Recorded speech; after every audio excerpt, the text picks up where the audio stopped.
When Hindus and Buddhists use the word karma,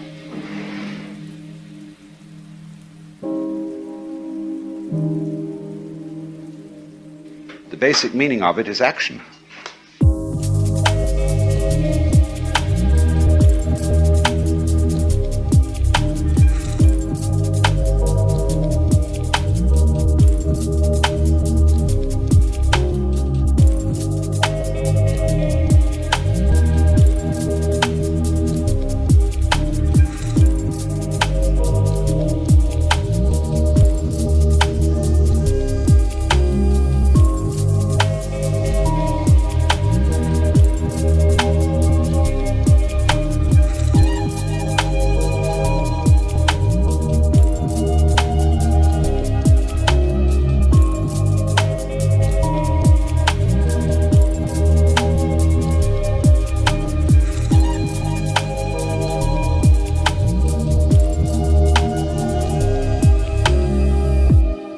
From the Sanskrit root, kri, to do.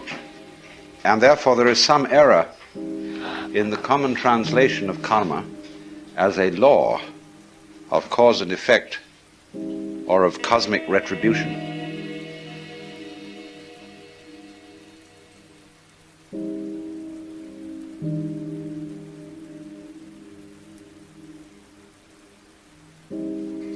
As a man sows, so also shall he reap, has a Western flavor, which is a little causal. The way the Buddha put it was slightly different. This arises, that becomes.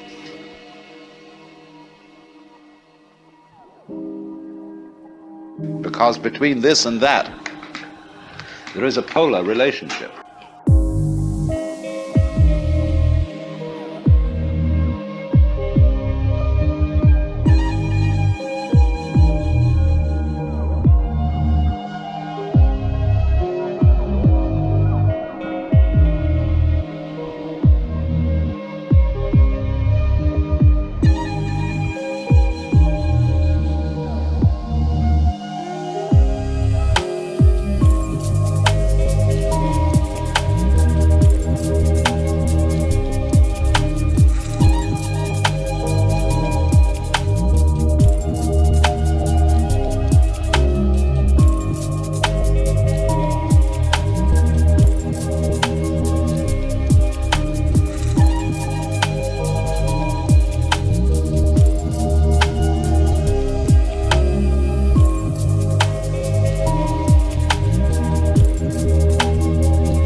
And the full explanation of karma in Buddhist philosophy is called pratitya samutpada, which means the interdependent origination of all the forms and phases of life.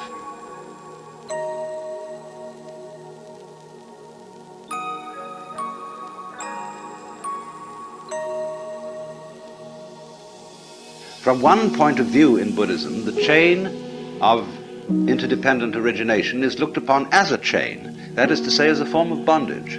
The constituents, as it were, of the vicious circle in which most people and beings are living, which they call samsara, S-A-M-S-A-R-A, samsara, the round of birth and death.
Because you see, he sees everybody around him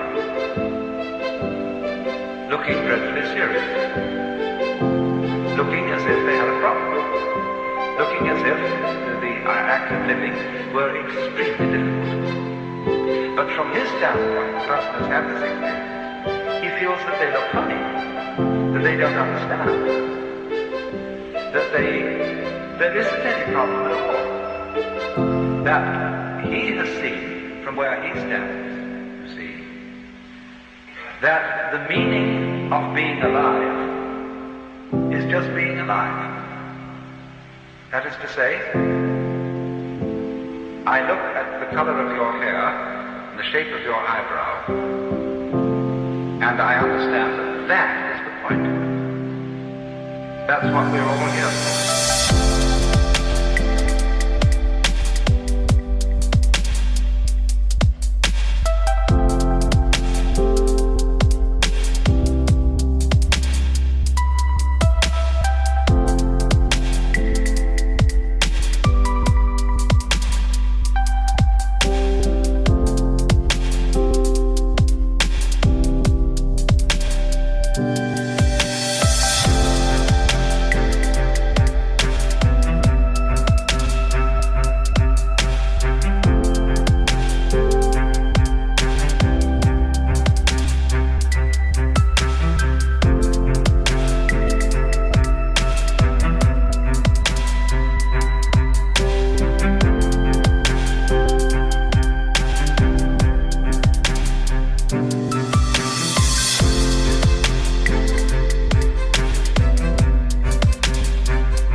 it's so plain, and it's so obvious, so simple.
once a being has worked out their individual karma, his or her individual karma, by surrendering into God,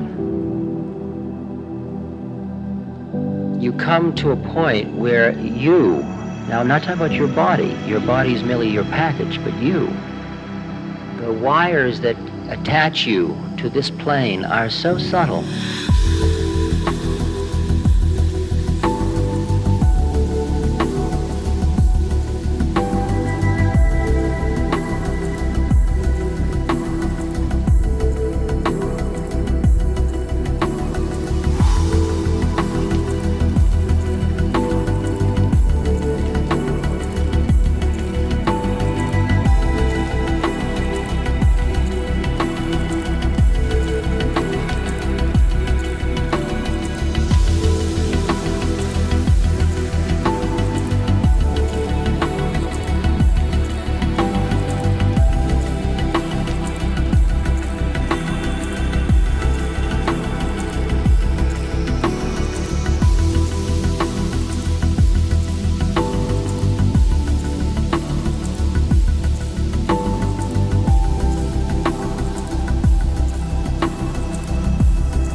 that with one snip, you go into God.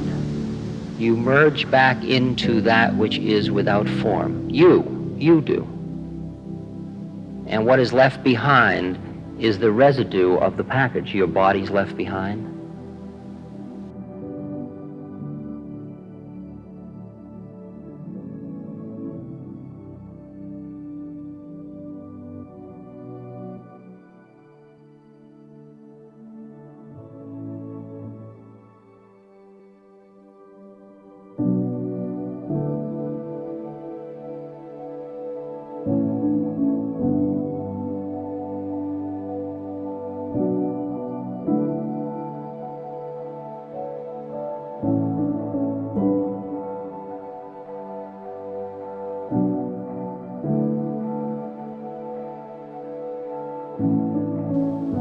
And your astral body's sol dissolve, and you are slowly, your physical body disintegrates, goes back into dust, into earth.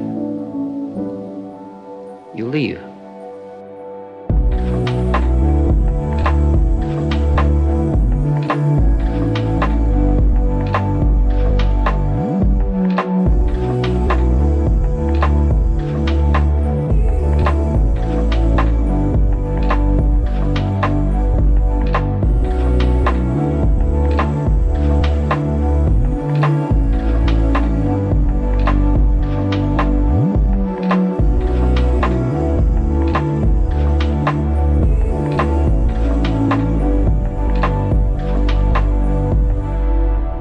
So going round and round and round in the endless game of hide and seek is, from one point of view, bondage.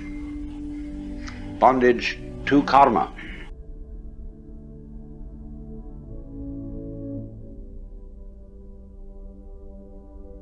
The wise man is one who does what is called nishkama karma, nishkama, Nishkama, meaning passionless activity, in the sense that he acts without seeking a result, without being motivated by the fruits of action.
And therefore is not bound by his own action.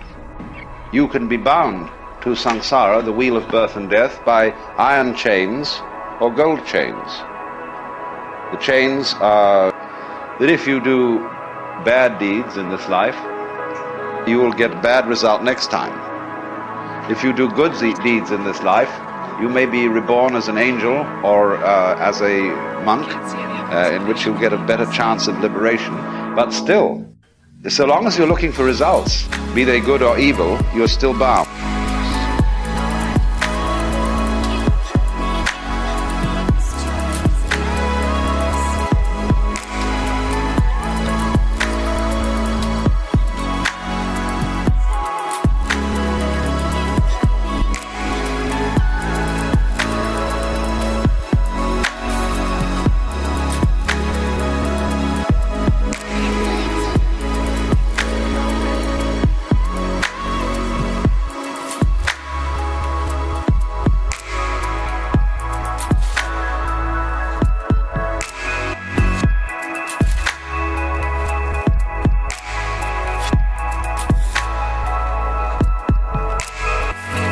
Most beings, when they get to that point,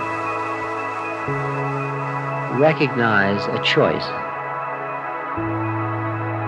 The choice is, at that point, of going into not the samadhis that you go into prior to that, where your breath stops, your body becomes stiff, and you go out of your body. Those are different levels of samadhi. There are even samadhis where your body doesn't stiffen. But there is a choice of going into what's called maha samadhi, which is where you indeed leave your body behind and merge back into God.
You understand, most people that die don't have this option because they still have a lot of personal karma.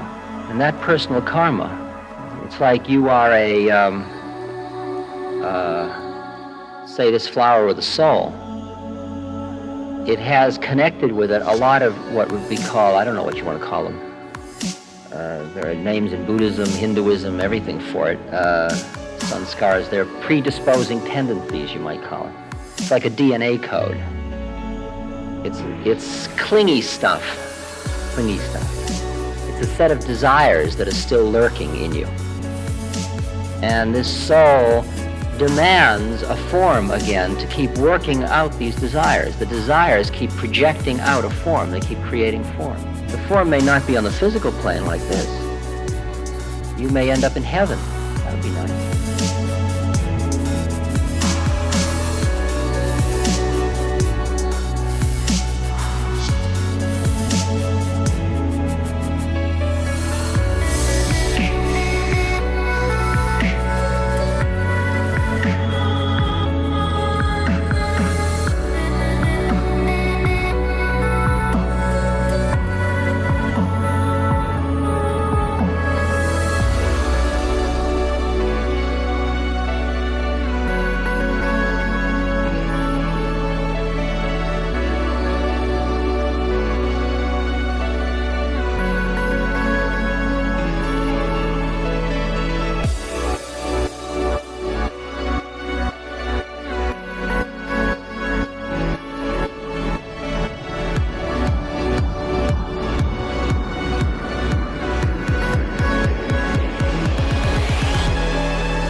Now, the way in which one becomes, as it were, free of karma involves another Buddhist point of view, which is a kind of a different way of looking at the chain of interdependent origination.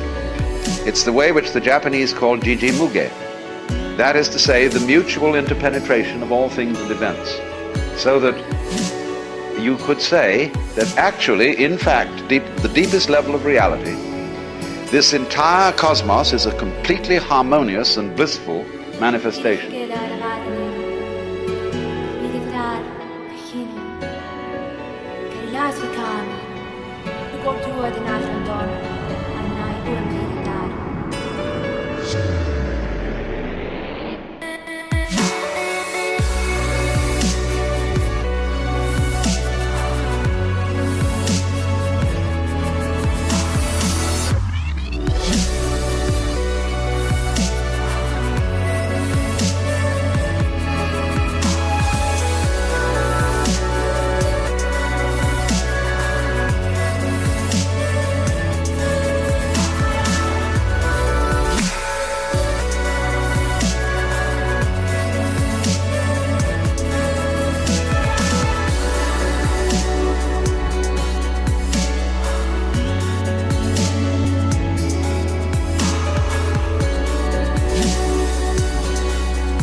of everything in a state of total enlightenment and mutual compassion. And therefore the task of the Buddhist or the Hindu discipline of meditation, the sadhana, the way of spiritual development, is to realize that for everybody, to realize it effectively in his own life.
100 years or 1,000 years, because time is different on each of these planes. It's still time, but it's different units of time.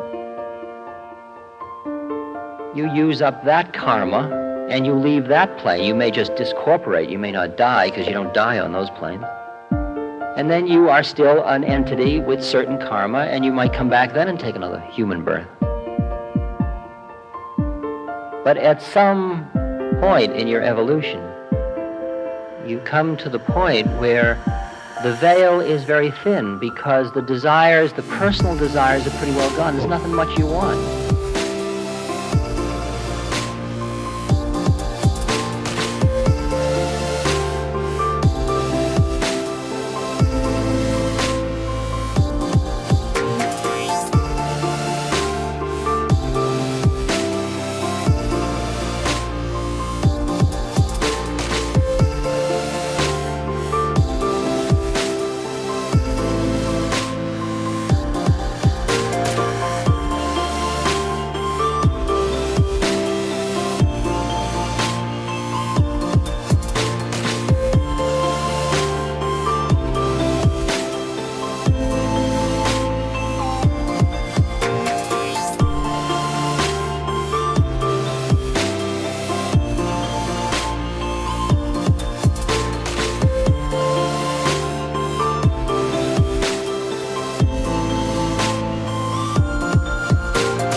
Not attached to being in any particular form in heaven or earth. Everything is what it is, and you can acknowledge it. So, yes, you're right here. The only pull that is there now is the pull to merge back into God, which is like the pull in sex after a long foreplay, the pull for the orgasm. And as you approach that moment,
third eye is wide open.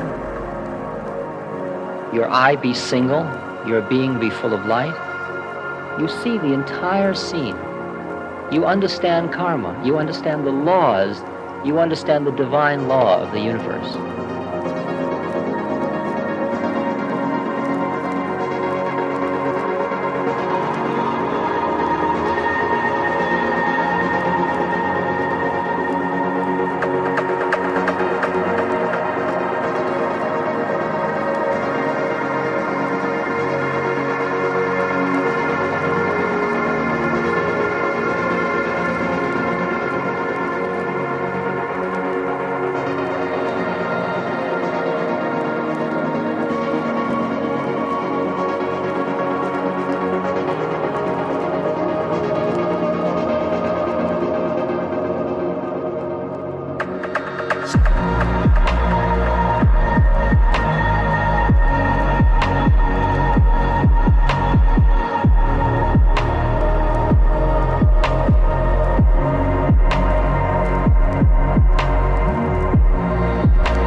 You understand all the Buddha fields. You understand the whole way of samskara. You are wisdom at that moment. You see that all form is suffering. You see that anything in time has suffering in it. You see just what Buddha saw before he enunciated the Four Noble Truths.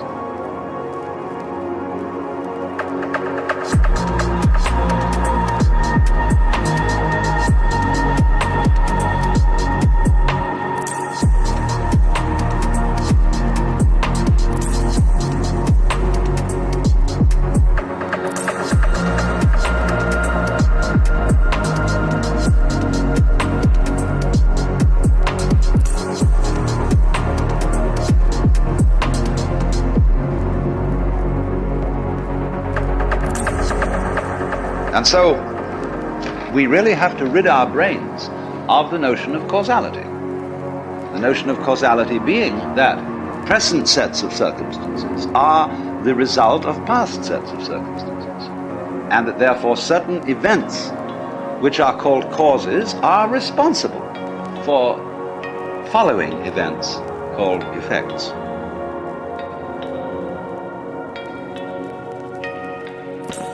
And all this is an enormous piece of mumbo-jumbo, because what is not seen and what is not clear in thinking that way is that in physical nature there are no separate events.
that moment you have choice.